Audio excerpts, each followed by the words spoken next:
Hello, this is Reverend Don Lewis coming to you from beautiful Salem. And tonight our question comes to us from Red Dragon. And Red Dragon asked me to speak about the strangest Wiccan handfastings that I've been involved in or presided over during my many years as a Wiccan high priest.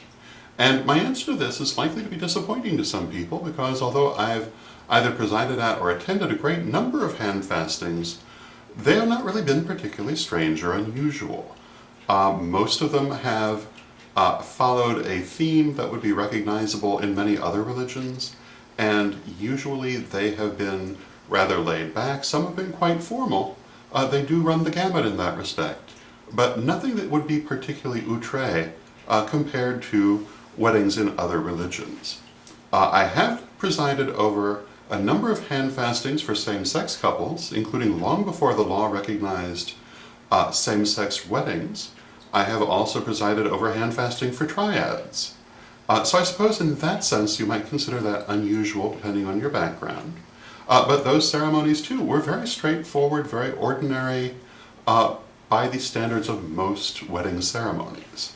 One of the most beautiful ceremonies I've ever taken part in was for a same-sex couple, and one of the two brides wore a beautiful Renaissance gown, the other was dressed as a buccaneer, and the ceremony was held in a pavilion in a public park on the shores of a beautiful lake.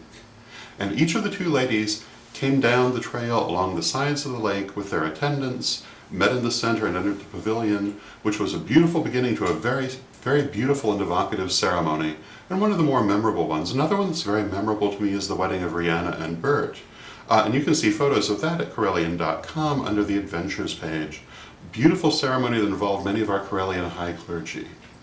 But for the most part, the ceremonies I've taken part in have been just like that. They've been beautiful. They have been, in some cases, very, very laid back and personable, and others very formal, but not really startlingly unlike weddings in other religions. Now, to speak a little bit more to your question, though, one of the strangest weddings I've ever heard of, and one of the most interesting, was a Halloween wedding in which the bridal couple and everybody else came in monster costumes and makeup, which I've seen photos of. It was most memorable and interesting, and perhaps a little bit closer to the sort of thing that you might be looking at. But under the heading of Wiccan handfastings I've been involved in, they've mostly been pretty straightforward for what they were, and not something you'd really consider strange. So that's my answer to that question. I hope you find it interesting, and until next time, may you blessed be. Hello, this is Reverend Don Lewis coming to you from beautiful Salem. And I hope that you enjoyed the offerings that we bring you here at MagickTV, at Witch School, at Pagans Tonight Radio, at the Daily Spell, and at all of our different online platforms. We work hard to bring you many interesting and educational things, to bring you videos, to bring you classes, to bring you information of all sorts, and I hope that you enjoy it. And I'd like to take this moment to remind you that this is primarily funded through Witch School supporting memberships. And between now and Yule, we're offering Witch School lifetime memberships at the very low price of $29.99. And I hope you'll consider buying one. Even if you already have your own lifetime membership, consider buying one for a friend or a family member. They really are an investment in the future, and every year we add more and more material so they'll always get better.